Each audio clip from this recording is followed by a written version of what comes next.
अच्छा बताइए, भगवान ने मोह ममता बनाई है, ये सही है कि गलत है? बोलो, मोह ममता सही है कि गलत है? जोर से। हाँ, आज मुझे पहली बार पता लगा कि मोह ममता सही है, पर किस हद तक, कहां तक सही है, वो एक पैमाना है। आज मैंने एक वाक्य देखा अपनी आंखों से, एक घटना, तब मुझे एहसास हुआ कि ईश्वर ने क्रोध बनाया तो बनाया है तो उसका कुछ ना कुछ तो फायदा होगा।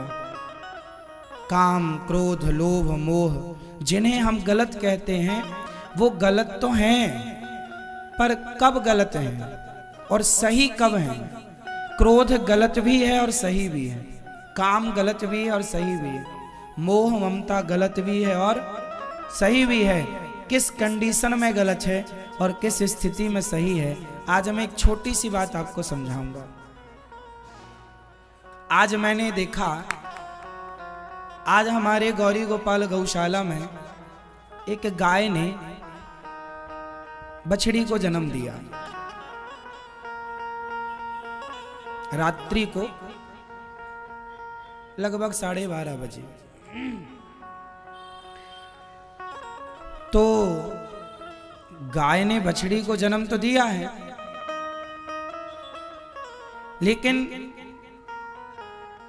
गाय जब बछड़े को जन्म देती है या बछड़ी को, तो वो चाटती है। क्यों चाटती है? क्योंकि गाय के अंदर से एक ममता जागती है अपने बच्चे के लिए।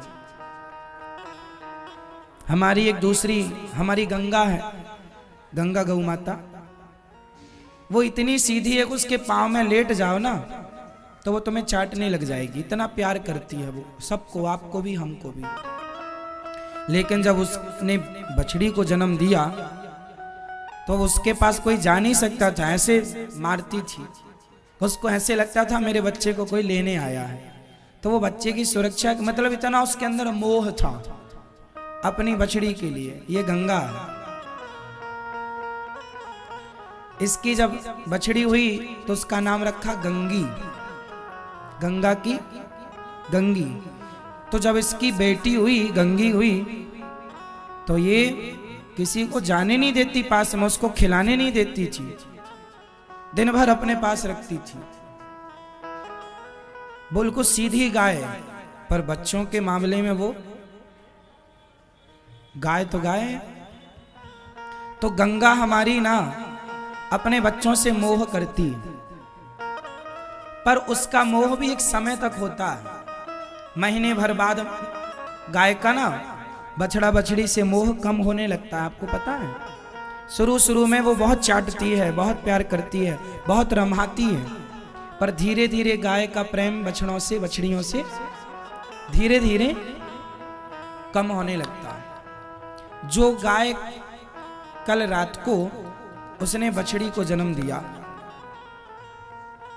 आश्चर्य देखिए कि वो, उसने अपने बछड़े को चाटा भी नहीं, चाटा थोड़ी बहुत चाटा, ज्यादा नहीं।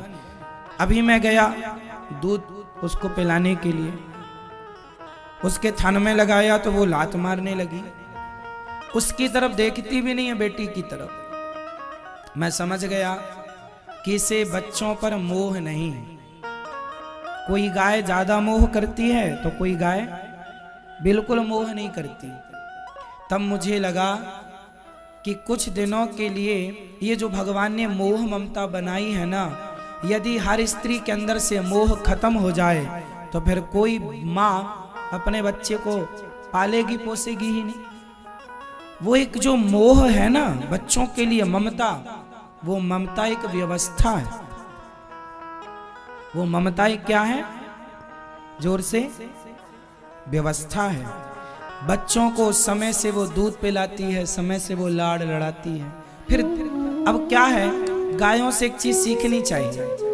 फिर उसने तो पिलाया, दूध भी पिलाया और धीरे धीरे, पर उसका मोह नहीं है। जैसे गाय बछड़े को चाटती है ना, दूध पिलाते समय भी चाटती है, वो नहीं था। मतलब मोह कम लगा उसका अपने बच्चों के लिए। तब मुझे लगा ईश्वर ने ये जो मोह ममता बनाई है, यदि ना बनाई होती तो संसार में फिर कोई किसी को प्यार ही नहीं करता, फिर मां बच्चे को जन्म देती ही नहीं, मोह ही नहीं होता। कौन दूध पिलाता, फिर कौन पालता, कौन उसके मलमूत्र धोता, घिन आती फिर तो ये मोह का पर्दा डालकर भगवान तुमसे सब काम कराते हैं बच्चे का। लेकिन अब एक बात और है, यहां मां का बेटे से मोह करना तब अच्छा है जब बेटा छोटा है। जैसे गाय धीरे धीरे बछड़ों से मोह कम करती है, क्या करती है, उसी तरह आपको चाहिए कि आप भी धीरे धीरे अपने मोह को कम करें। बच्चों से प्यार करो, परिवार में रहो, एक समय तक सब सही होता है। बच्चे छोटे हैं, उन्हें आप माँ बाप की जरूरत है, खूब प्यार कीजिए, पर धीरे धीरे वह मोह ममता कम। आप गलती कहाँ कर जाते हैं, कम करने की जगह और बढ़ाते चले जाते हैं, वहां सब चीजें गलत हो जाती हैं। तो कम करना है। जैसे ही बच्चा हुआ मोह ज्यादा है, अच्छा है, अब धीरे धीरे बच्चा बड़ा हो रहा, आप अपना मोह कम। ये मोह ईश्वर की एक व्यवस्था में सहायक है। यह मोह एक ईश्वर की व्यवस्था में। चलो बताओ, क्रोध अच्छा होता है कि बुरा होता है? क्रोध अच्छा है कि बुरा है? जोर से, जोर से। मैया हो गई पंचायत, बताओ क्रोध अच्छा होता है कि बुरा? हाँ, यदि बुरा है तो भगवान ने क्रोध को बनाया क्यों है? क्रोध बुरा नहीं होता, अच्छा होता है, पर कहां, किस स्थिति में, वो समझने की बात है। भरी सभा में माता द्रौपदी की साड़ी खिंच रही थी और पितामह भीष्म चुपचाप बैठे थे। उस समय पितामह को दुशासन पर गुस्सा आना चाहिए था, आना सही था या नहीं? पितामह को क्रोध करना चाहिए था कि नहीं? बोलो, पितामह को दुशासन पर गुस्सा करना चाहिए था कि नहीं? हाँ या ना? करना था ना? नहीं किया। जहां क्रोध करना चाहिए, यदि वहां आप क्रोध करते हैं तो आपका क्रोध सही है। भरी सभा में एक महिला की लाज लुट रही है, वो आपको चिल्ला रही है, पुकार रही है मदद के लिए, और आप गुस्सा नहीं कर रहे हैं, तो आपका गुस्सा ना करना पाप हो गया। क्रोध करना वहां सही है जहां क्रोध की आवश्यकता है। पितामह को क्रोध करना चाहिए था, नहीं किया तो बाणों की सैया मिल गई। और एक आदमी, एक व्यक्ति ऐसा है जिसको क्रोध करने के कारण भगवान मिले, बताओ क्या नाम है? एक ऐसा भी है रामचरितमानस में, एक ऐसा पात्र जिसे क्रोध करने से भगवान मिले, बताओ कौन? कौन? पीछे किसे, आप बताओ कौन है वो जिसे क्रोध करने से भगवान का दर्शन हुआ? मैया हो गई तो बताओ क्या सलाह की आप दोनों ने? बताओ मेरी माँ पीली मैया।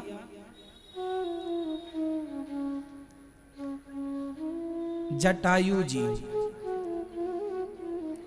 जटायु जी जब रावण माता सीता को लेकर जा रहा था तो जटायु जी ने क्रोध करके झपट्टा मारा, अरे रावण, मेरी बेटी को कहाँ लिए जा रहा। जब सीता माँ चिल्लाई, द्रौपदी भी चिल्लाई तो पितामह ना सुने, और सीता माँ चिल्लाई तो एक पक्षी ने सुन लिया। भले उसके पंख कट गए पर उसने अपना फर्ज तो निभाया, मदद के लिए हाथ तो बढ़ाए। क्रोध किया रावण पर, अरे रावण रे रे दुष्ट ठाण के न होई, खड़ा हो जा। पंख कट गए, गिर गया। अंत में क्या हुआ, उसे राम के पास चलकर जाना नहीं पड़ा। राम स्वयं जटायु के पास चल करके आए दर्शन देने के लिए। क्रोध करना सही है, जहां जरूरत है वहां कीजिए, जहां जरूरत नहीं है वहां। अब कहां करना है और कहां नहीं करना, इसी का नाम विवेक है। जो विवेकी होगा वो वहां करेगा जहां करना है, वो वहां नहीं करेगा जहां नहीं करना। और ये विवेक कब जागता है, बिनु सत्संग विवेक ना होई। ठीक है, इसलिए क्रोध करना सही है, कहां वो स्थिति पर निर्भर करता है।